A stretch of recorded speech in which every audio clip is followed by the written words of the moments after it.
we convince ourselves that if we live for our own comfort and for ourselves that we're going to find it. But in reality, that's not the way that humanity is designed. When we actually live for the good of others, that's when we begin to thrive. Welcome to Let's Give a Damn. I'm Nick Lapara, and this is my chance to talk with people who saw something wrong that needed to be made right, and they gave a damn about it.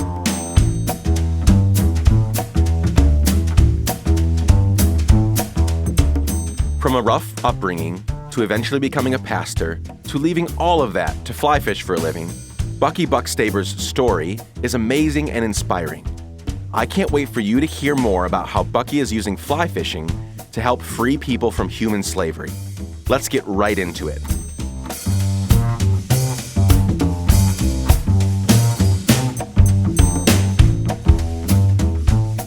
Welcome to the podcast, Bucky. Thank you, Nick.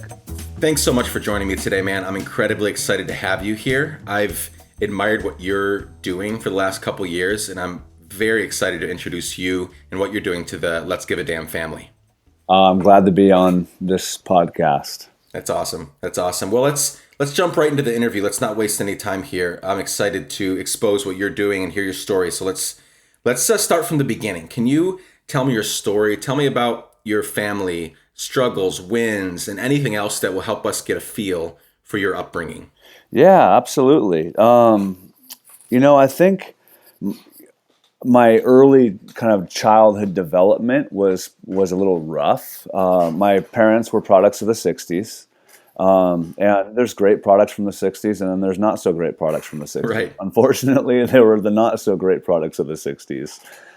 So first 5 years of my life, we lived in a log cabin out in the woods in Lake Tahoe. And I have an older brother and a younger brother, and my dad, he never grew up. And so there was a lot of abuse in the home and a lot of anger and a lot of drug abuse, physical abuse, all sorts of gnarliness went on in my home, to the point where my mom, for her own safety and our own safety as kids, had to leave my dad and take us boys to the only place that she knew how to go for safety, and that was my grandparents' house. And so we lived with my grandparents for about 5 years, and then my dad was out of the picture after that. He never he never engaged in a relationship with us. Wow. So there's major loss growing up as far as just gaps of what a childhood needs, what a young boy needs growing up, having a male role model and all that. So, there's a pretty significant amount of brokenness and insecurity growing up, because any children that are abandoned somehow always manage to internalize that as to something that's wrong with them. Sure. Oh, my dad didn't want me because clearly I'm not good enough to be wanted. So growing up, I had to struggle through all of those insecurities, and my brothers and I learned how to mask those really well. My older brother masked his insecurities with anger. And he didn't feel good about who he was, and so he would have to feel better about who he was by being the tough guy in school. Right. And then I masked all my insecurities by being the clown. I didn't care. I could do anything that anybody ever dared me to do, and I would do whatever I needed to do just to get a laugh.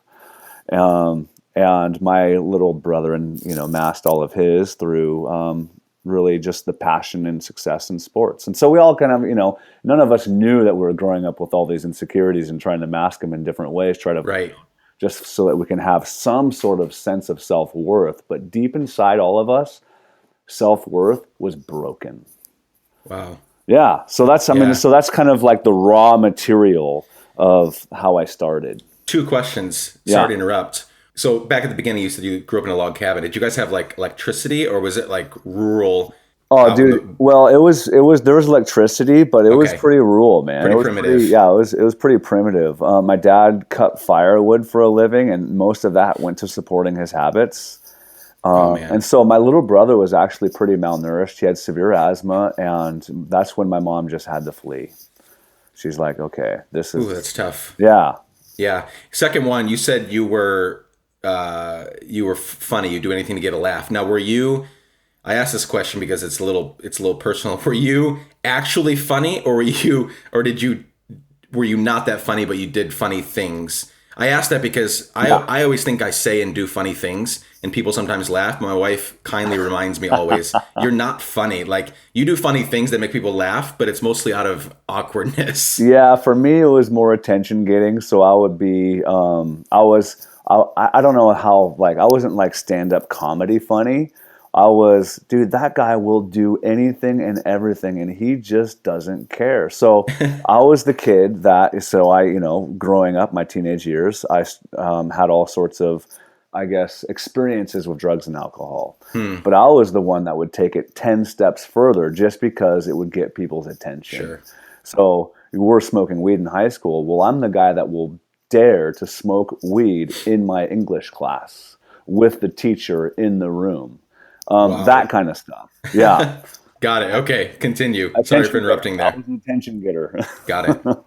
Yeah, so that's that you've told us your story up through, you're out of the house now, your mom has, fled with you guys. At what age are you at right now? So yeah, from about, I lived with my grandparents from about 6 to 11 years old. Okay. And so now I've got this major compare contrast. This was the best thing that ever happened to me because I get taken out of an environment that is really depriving us from what we need as kids and put in an environment where my grandparents were stable and loving. My Mm, grandma tucked me in at bed every single night. I had 3 meals a day. huge shift. Oh my gosh, was it a huge shift. Pretty awesome. That's Yeah, awesome. so that gave me a taste of what life can actually be like, which was Amazing. incredible. Yeah, Yeah, yeah, totally. totally. So, what happened after 11? Were you now stable enough to Yeah, be on so it your took my own? mom about 5 or 6 years to get back on her feet, and so she finally got. She had lots of recovery to do herself, and my grandparents were really loving and gracious and patient with her, and helped her in really amazing ways. And she got back on her feet, and for the first time when I was 11 years old, my older brother, who's 2 years older than me, was 13, and my younger brother was about 8, and we finally got a house on our own. Mm, And but again, growing up, single parent kids, no dad, no role model. My grandparents, as awesome as they were, my grandpa was a pastor and traveled internationally a ton. And so he wasn't there very much. They were super buried in their church. So it was an incredible influence, and it shaped my life in ways that I will never, ever, ever forget, that I'll always be thankful for. But there were still some major holes in what I needed as a kid. So we just became rebellious. sure. As soon as we were out on our own, my mom, the unfortunate part for us was that we had very little supervision because my mom had to work constantly to survive and, put food on the table, and very little discipline because I think she carried a lot of guilt for us not having a dad.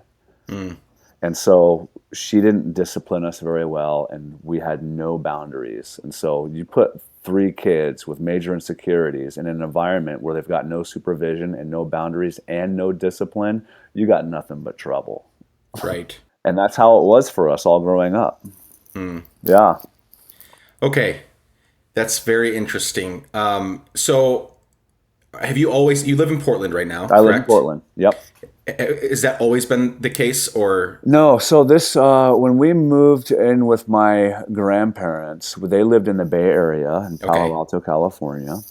And then when my mom got on her feet and we lived on our own with her, we moved to Medford, Oregon, Southern Oregon, and that's where I spent most of my early adulthood, was in Southern Oregon and Medford, from middle school to high school on into my early adulthood until about 10 years ago when I moved to Portland.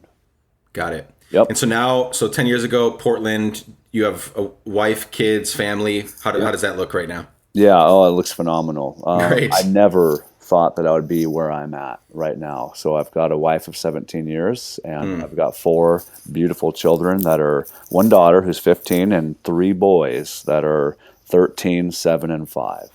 amazing. Yeah. That's awesome. Yeah. Well, thanks for sharing that. I ask about the story, and we've spent just under 10 minutes on that, Yeah, because I believe it's very important to hear some of that, because that has directly impacted who you are today and why you've taken on some of the challenges, right? So, absolutely. the next question was, were there specific moments or circumstances in your life that caused you to begin giving a damn about other people outside your sphere where you lived, or was it more of a series of moments and circumstances? Yeah, that's a great question. And I think for me, I think it was a growing realization for me that helped me to learn how to give a damn for other people. And I think there was some inhibiting factors for me that kept me from really caring and giving a damn about others. And I think both of those factors that inhibited me from caring for others the way that I believe we should and what makes us thrive is I think that both of them are related to some sort of fear. And here's what I mean by that. I wouldn't care for the needs of others because, unfortunately, I was afraid of what it would demand of me. Wow. And that's a result of living in a hyper consumeristic society and Sure. culture. Seriously, like if I'm going to ignore, and we tend to run from the things that we're afraid of, don't we? And so, 100%. yeah, and so for me, I was afraid of actually engaging in the needs of other people, not because I was afraid of any kind of damage I would do to them. I was afraid that it would demand too much of me and then I would lose some of my comfort. Yeah, yeah, yeah. I mean, our whole society is built up around that, right? Like build your little kingdom up, budget everything out perfectly, and we don't want to head in the direction of giving ourselves to others because it means vulnerability. It means Yep. uncertainty about what's next because we're not predictable, right? Circumstances and the shitty things that happen in this life are not predictable, or they don't always look how they should or how we want them. And so totally, I think you're hitting it 100%. Yeah, absolutely. And so learning how to overcome that fear that I'm actually because here's the deception behind that is we convince ourselves that if we live for our own comfort and for ourselves that we're going to find it, but in reality that's not the way that humanity is designed. When we actually live for the good of others, that's when we begin to thrive. But for some reason, but our culture doesn't send that message. I think the American consumeristic culture doesn't. I think there's things in our culture that does, but we are inherently selfish beings. And so overcoming that selfishness, I think, is when we truly find out who we're supposed to be and how we thrive. So it was that realization that kind of helped me to give a damn. And another growing realization that I've had over the last handful of years is that I actually can help others. Because another thing that I was afraid of, and this is kind of stemming from my early childhood, is I was afraid of that I didn't really have what it takes to be able to make a difference in the lives of others. I'm not capable of giving them what they need. And so again, a fear of not being able to help would cause me to run away Sure. or ignore the needs around me. And so with the realization that, man, I am not supposed to just live for myself, but there's a greater story that I need to be a part of. And part of that greater story that I get to be a part of is not just about my life, but it's about how my life is to benefit other people around me. And then the second thing is that I actually have something to offer in this world. Those two concepts changed my life.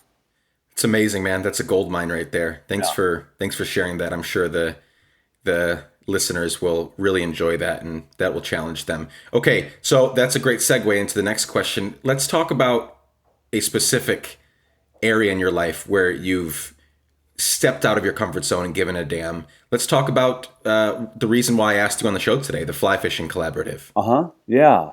Yeah, and we haven't even gotten into what I do now and just the whole organization that I started called the Fly Fishing Collaborative. But I think specific moments when I started giving a damn, my mind goes straight back to several years ago. So I used to be a pastor. In fact, I was a pastor, which is really funny, having the upbringing that I had, Right. and then moving into my early 20s, just kind of a total switch of gears for me, which that's another piece of my childhood that we probably don't have time to go into. But Yeah. I was heading on a path of total self-destruction. Sure. Being Sure. the kid that would do anything and everything for attention, I was not going in a good direction whatsoever. And then there was a moment when I was 21 years old. I'd already dropped out of high school at 16. I'd Mm. already been in jail for most of my 18 and 19th year as a teenager. And then at 21 years old, God captured my heart. Mm. Incredible story, which, anyways, because that plays a factor Sure. into, Totally. really my 20 years of vocation as a pastor. And then quitting that because I actually gave a damn more about the people that I could reach outside the walls of the church than inside the walls of the church, the abused, the Right. poor, and then just being who I am and cultivating those passions for the good of others. So there's lots to weave together here. But when I was a pastor, I started these camps. I started directing these camps for abused and neglected kids in the foster care system, Wow. and we would take these kids for a week. These kids that were maybe in between homes, or these kids where the caseworkers just know they needed a break, or the foster parents needed a break, or these kids just needed some kind of positive affirmation in their life. And so we would take them for an entire week, and I couldn't believe the stories behind all of these kids that live in my own backyard. Like Wow. heart-wrenching stories. Just stories of these kids being treated like animals or ashtrays. And so that really opened up my eyes to so many more of the needs around me. And also, it gave me a lot of, like, being able to run those camps. It gave me a lot of compassion for the abused and the neglected, especially the abused and neglected kids. And then it gave me a lot of awareness of how much abuse and how much neglect and how much mistreatment happens in the lives of young children around the world. So Wow. that's my specific moment when I started directing these camps. It's amazing. Yeah. It's amazing. And so how did that lead into what is now the Fly Fishing Collaborative? So how that feeds into the Fly Fishing Collaborative is this. And so several years ago, so we've had the organization for 3 years now. And so it was probably about 4 or 5 years ago. I'm just, really developing this realization that we're supposed to live for the good of others, that life's not about just kind of being fed this whole kind of consumeristic culture that I see all around us, but that when I actually exist for the good of others, I'm going to thrive more. And I also wanted to make not just this one portion of my life meaningful, which for me was like church on Sunday mornings or whatever, but I wanted to make all of my life meaningful. So how do I Mm. make all of my life meaningful? My hobbies, my family, my friends. How do I make all of that spiritual, not just the stuff on Sunday mornings called church? And so I started to wrestle with this quite a bit. I think there is a time, in fact, most countries still live like this, where spirituality is weaved in the fabric of all of daily life, not just this little sacred space called the church. So how do I live that way? How do I make everything spiritual? And how do I apply everything in my life for the good of others? And so Hmm. that's the concept that I applied to fly fishing. And it's so funny because it's just fly Wow. fishing. It's just Sure. fly fishing. It's something that I've always done for myself. It's been my therapy. It's been my respite. It's been a place that I enjoy wholeheartedly. It's who I am. The rivers were an escape for me as a child. And fly fishing has always been my therapy. And so Hmm. now, as I've matured as an adult, I'm thinking, how do I use this passion I have for fly fishing, not just for myself, but for the good of others? And so I just started to kind of wrestle with that a little bit.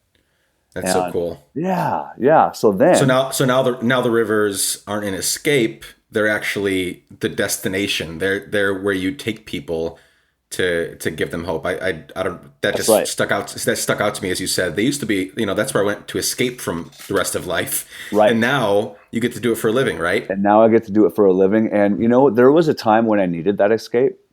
And there was a time where the rivers needed to be my therapy, and there was a time where it needed to be for me. But I think as I've been able to grow and mature and develop in certain ways, now it's time for me to use the river and my passion for the river for not just myself, but for the good of others. I think that's a process that we should all go through. That's great. That's great. Yeah. So tell me what it looks like. I mean, do you guys just go fish and that's the end of it, or why does Fly Fishing Collaborative exist, and what Yeah. happens, and what's the goal and the vision? Yeah, so here's what happened. This is where it all came together for me. So I'm thinking, all right, man, I'm going to just, you know what I'm going to do? And it started just by, rather than being challenged or irritated when I run into other people on the river, because fly fishermen and most fishermen can probably understand this, that the river, you love the solitude, you love the time away, and you don't want other people to be in your section of the river just because they're going to take the fish that you want to catch. So, so I started to approach the rivers with a whole different mindset. Who am I going to run into today? And then how can I make their life better? And so I just Wow. started inviting people into my, section of river and talking to them and finding out who they are. I started to make so many friends on the river, and then I would end up having these parties. And all of these friends of mine that were on the river would come to my house, and I'd learn who their families were, and they'd learn who my family was. And it was incredible, but I still wanted more. I wanted to make fly fishing something that we actually made a big difference in the world. And so my wife knew this, and we're wrestling with this, like, what else can we do through fly fishing? How can we make an impact? And some friends of ours, one of my fishing buddies, he had learned how to build what's called aquaponics farms. Aquaponics Hmm. farms are tilapia farms, and they're self-contained little ecosystems. They're tilapia farms that have grow beds attached to them. They recycle all the same water. So the water from the fish tank that's filled with all the nutrients from the waste from the fish feeds into the grow beds, and the plants grow like crazy. And so they had learned how to Wow. build these farms for orphanages, to help them become more sustainable.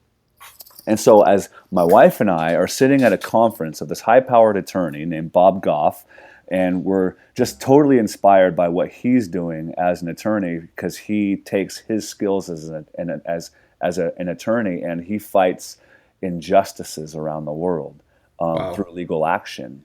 And so we thought, well, okay, this is the stuff that we're about. We want to do rad stuff with what we're good at. Sure. I'm good at fly fishing. So what's rad that I can do with fly fishing? And my wife turned to me and she said, tilapia farms. Why don't we build tilapia farms? Let's like fundraise and build one of those farms through fly fishing. I'm like, dude, that's it. That's it. And so we just thought, okay, this idea is too good not to pursue. And so we started asking all of our friends that we were making on the river, our guides that we know, hey, would you be willing to help us in a fundraiser? And maybe like we could do an auction and auction off some of the guided trips or whatever. And everybody was on board. And we realized that this is what we needed to do to really engage this community in something incredibly meaningful, because we knew what these farms could do for impoverished villages and Hmm. for communities. And specifically for us, we have such a passion for rescuing kids from sex trafficking. And so we knew what these farms could do in so many of these impoverished villages where kids are sold as currency. What if we provided those villages with a different means of resources so they don't have to use their children? So all the ideas just started flooding. That's amazing. Yeah. That's really incredible. I love how that story progressed. I love that your wife was involved. I love that Bob Goff was involved. He's an amazing individual. I love following his Yeah. journeys and everything that he's doing. Yeah. That's really incredible, and we'll continue to talk about Fly Fishing Collaborative as we go on. One thing you mentioned your wife in there. Family is incredibly important. How do your dreams and visions work out in your marriage and family? Like, how do you balance everything? I know the kind of life you live because I live a very similar life, and I've spent a lot of my uh, married life and even with kids on the road and traveling and doing projects here and there. So talk for a minute or two on the importance of family. Do you balance it well? What are you learning? Just talk about that because I think that's incredibly important as people listen and as they work out their ideas, dreams, and visions. Great. We don't want to change the world at the expense of our families. Right. Yes, that's a really good point, and I that's something that I have to be careful of. And again, I'm really glad that you asked me about my early childhood because I think all of us still carry a lot of that with us, and a lot of what happened to us growing up shapes kind of who we are now and our behavior now. So, I say that because I'm very ambitious. Hmm. And sometimes if I'm not careful, my ambition will get the best of me. And so if I'm ambitious because I'm trying to prove that I am capable of doing things as a reaction to my own insecurities, then those are bad motivations. And and sometimes if my ambition gets too far ahead, if I get too carried away in my own ambition, I'll leave my loved ones behind in the dust. Does that make sense? Yeah, totally. And 100%. so, yeah, so it's really important to keep that perspective. Okay, so why am I doing what I'm doing? Am I doing what I'm doing because I'm trying to make myself feel more capable, or I guess filled with worth? Or am I doing what I'm doing because I really care for the needs of others? And also, at what cost am I doing it? If I'm doing it at the cost of those that I care Right. about most, then it's not worth it. Yeah. And so, what's been really important for me in this whole process of stepping into this nonprofit and doing a ton of international traveling, which I do, and doing a lot of fundraising and speaking, and I make my family a part of it. And not that I make my family a part of it, I invite my family into a part of it. Sure. So my wife had the initial idea of fundraising for tilapia farms, and so really this vision was birthed in the both of us. I took my oldest daughter on one of our first farm trips down in Belize, where she spent 2 weeks just with her sleeves rolled up, digging in the trenches with us, That's building one of these amazing. aquaponics farms. And my boys are like little ambassadors. So they even my little boys, it's so cute. Uh, they carry the stickers and they wear the hats and the clothes for Fly Fishing Collaborative. And my little 5-year-old, he so proudly always says, "I do Fly Fishing Collaborative." That's amazing. Yeah, so just really making them feel like, which they are, a huge part of what we're doing. My daughter does, so we have, products that we sell for fundraising. Well, my daughter does all the shipping for it. So it's definitely, it's a family calling. It really is. Yeah. No, that's hugely important. That's great. Yeah. Tell me, so I'm sure your journey has not been easy. I'm sure it's still not easy. Tell us about some hardships. Tell me about the ups and downs. Because what I want to do is reassure the listeners, reassure the Let's Give a Damn family that if they decide to be a world changer, if they decide to start giving of themselves for others, if they decide to start giving a damn, it's not going to be always great and sexy, and there won't always be like Bon Iver music playing in the background of the soundtrack of their lives, right? Like Right. that's, we watch these cool videos and those are fine. Like those, you go onto any nonprofit site and they got videos or stories and those are great and they should be there. You open a pamphlet about adoption and it feels good and it looks good and the kid's always super cute. That's fine and that's helpful for, stirring people toward action.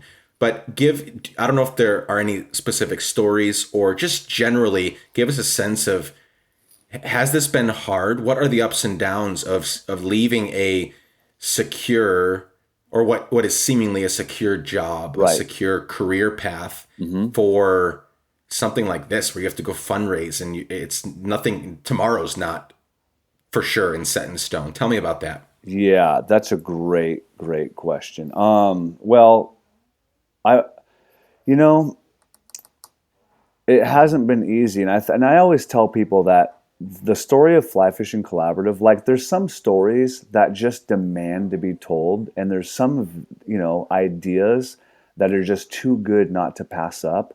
But just because they're great stories and they're amazing ideas, doesn't mean that they don't take work and Mm, they don't take sacrifice and they don't take risk and there's not seasons of discouragement.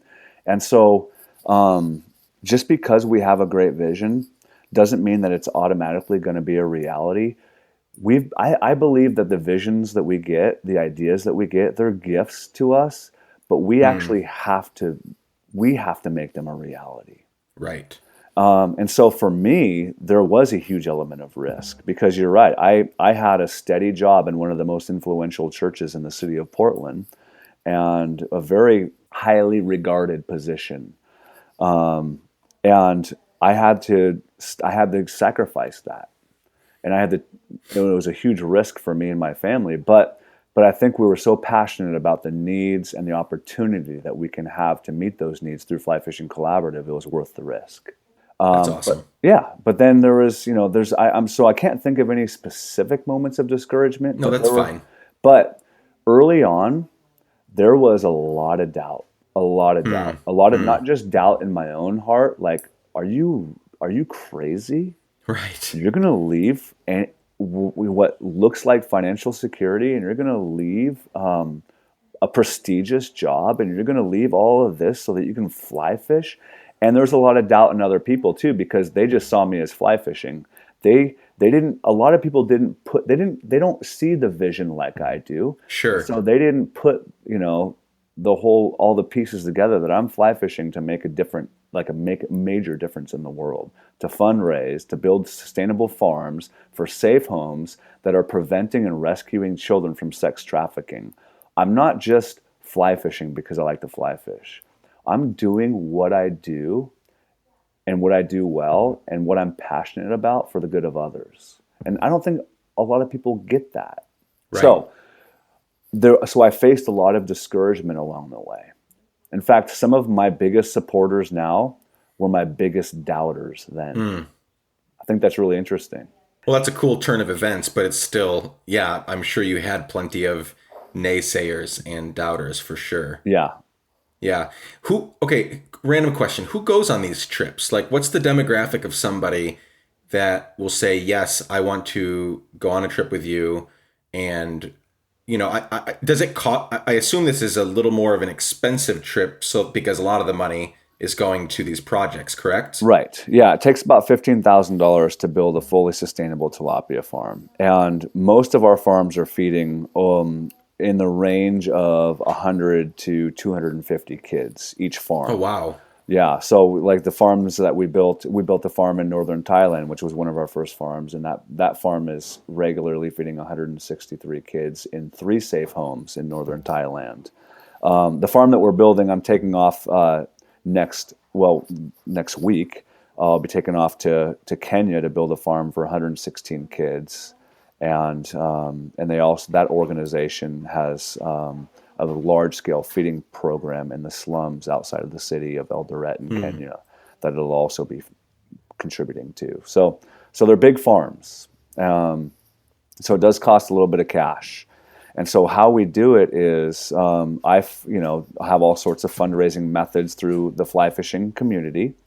We have, and this is what I love about it because it's these people in the fly fishing community that I loved, and I wanted to not just do good for, but be a part of something great with all of them. And so they all collaborate with us. That's why we're Fly Fishing Collaborative. So we have networks of guides that donate their professionally guided trips to our Hmm. organization, and then we'll auction those guided trips off as a fundraiser for our farms.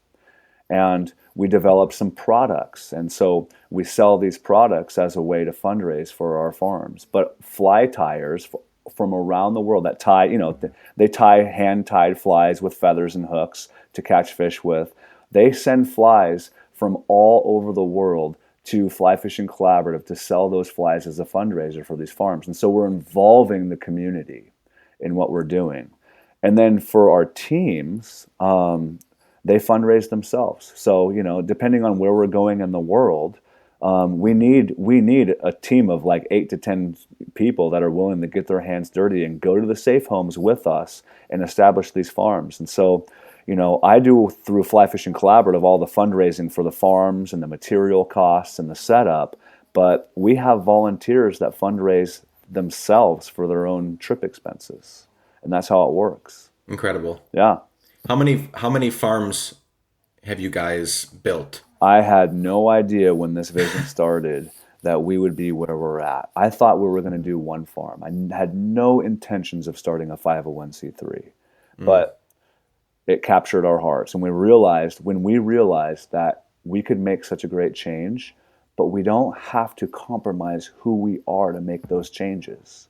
I can actually be the nutty, river-loving, outdoorsman, fly fisherman that I am, but do something that I love for the good of others and make a significant change in the world. And when I realized that could happen, we just kept going. And since we started 3 years ago, we have built 5 farms in 5 different countries that are feeding the mouths of over 1,500 kids in safe homes and orphanages. Wow. Yeah. That's incredible. And you're going to keep going, right? And we're going to keep going. That's awesome. Okay, thanks for sharing that. Let's get practical for a minute. There may be people listening to this podcast that just want to hear great stories, and that's fine. Like I know there'll be some of those, and that's really great. I love a good story that will inspire me. But I suspect the majority, however, want to do something that changes the world, something that helps their fellow man, fellow woman. Yeah. Can you, from your experience, in your perspective, can you give some practical steps to the Let's Give a Damn family on how they can start? So say it's somebody that's, in a 9-to-5 up until now, they haven't really thought much about other people in what's going, the things that are going wrong around the world, the things that they can help. There's 9-to-5, they come home, they binge watch, House of Cards, they, whatever, and then do it the next day and then hang out with friends on the weekends. Yeah. What practical steps could you give to them on how to get out of it, on how they can get to the moment where they have their give a damn moment? Share a few things from your experience. Sure. Yeah, absolutely. I think, for us, the first step was just finding that vision, or that dream, or that idea, whatever you want to call it. And so, for us, it was the vision of making a change in the lives of impoverished and trafficked kids through the fly fishing community. That was our vision. The details came later. Right. Like how we're going to fundraise, how we're going to, collaborate with the community, and the details are still being formed. But it started with the idea, and that idea for me was I can be who I am, do what I love to do, but do it for the good of others, and the others that I want to do it for are, the trafficked kids around the world. So find your vision. Once you find your vision, you have to chase it. You've got to make that vision a reality. Start taking steps forward. You're not going to have it all mapped out, and you're going to have changes of direction and people along the way, but you got to move. And that's perfect. Yeah, keep going. absolutely. Keep going. Well, else? This is all just stemming from our story, and then don't expect everybody else to carry the same passion as you do. That's good. And because that can save you from a lot of discouragement. I believe that this vision was a gift given to me, and I carry a strong passion for it. But when I expect other people to have that same amount of passion for it, then I get discouraged. And it doesn't mean that your vision is not worth it because people don't carry the same passion. Still chase it. That's super helpful. That's great. Those are some good points there. Let's begin to wrap up here, Bucky. This has been huge. I think this interview is going to be incredibly helpful for the listeners. When you die, which hopefully won't be for many, many, many, many years, because I want to see Fly Fishing Collaborative grow and explode. When you die, I'm going to give your eulogy. This is hypothetical, obviously. What do you want me to say? I'm going to be standing in a room in front of your family, in front of your friends, in front of Fly Fishing Collaborative supporters. In 3 or 4 sentences, what do you want your legacy to be? What do you want your eulogy to communicate?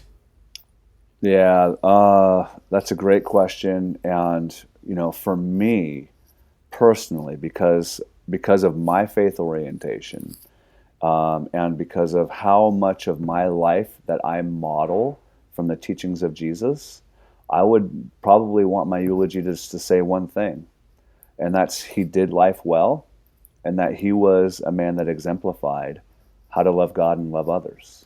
Because when Jesus was asked, what's the greatest commandment? What's the greatest thing that we can do? He summed it all up in those two things: love God and love others. And if I can be known for that, then I think I've done well. I agree. That would be a great eulogy. As we close up, is there anything else you would like to share with the Let's Give a Damn family that I have failed to ask you?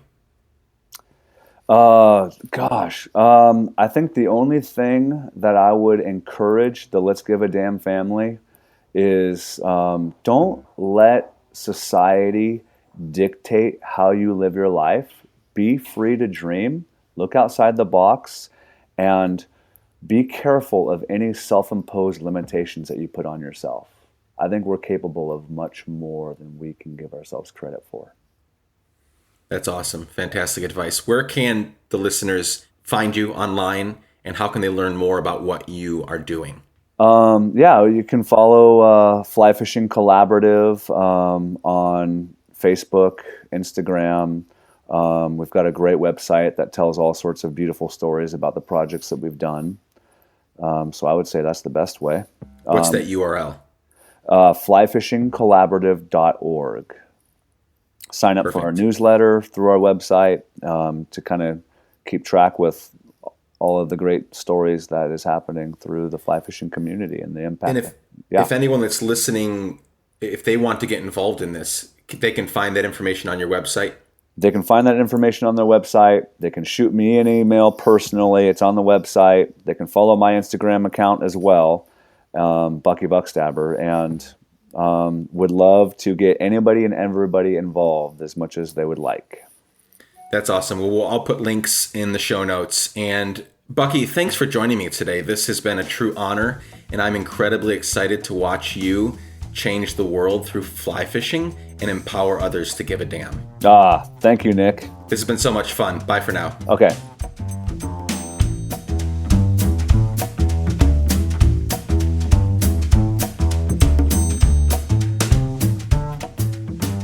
Thanks so much for joining Bucky and I for our conversation today.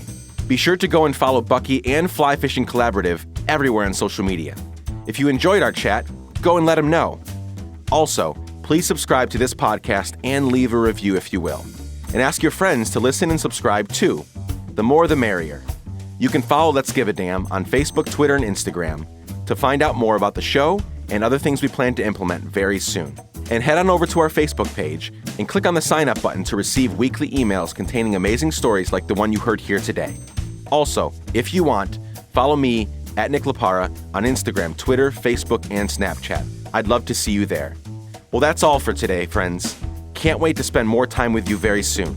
And I urge you, even today, to begin giving a damn about the things around you that are wrong, that you have the ability to help make right. Until next time.